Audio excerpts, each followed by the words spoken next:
اور ہم نے جو پیغمبر بھی بھیجا ہے تو اسی لیے بھیجا ہے کہ اللہ کے فرمان کے مطابق اس کا حکم مانا جائے.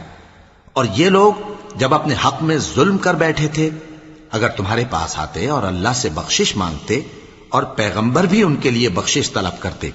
تو اللہ کو معاف کرنے والا بڑا مہربان پاتے. پس تمہارے پروردگار کی قسم، یہ لوگ جب تک اپنے تنازعات میں تمہیں منصف نہ بنائیں اور جو فیصلہ تم کر دو اس سے اپنے دل میں تنگ بھی نہ ہوں بلکہ اس کو خوشی سے مان لیں، تب تک مومن نہیں ہوں گے. اور اگر ہم ان پر فرض کر دیتے کہ اپنے آپ کو قتل کر ڈالو یا اپنا گھر چھوڑ کر نکل جاؤ تو ان میں سے تھوڑے ہی لوگ ایسا کرتے. اور اگر یہ اس نصیحت پر کاربند ہوتے جو ان کو کی جاتی ہے تو ان کے حق میں بہتر اور دین میں زیادہ ثابت قدمی کا موجب ہوتا،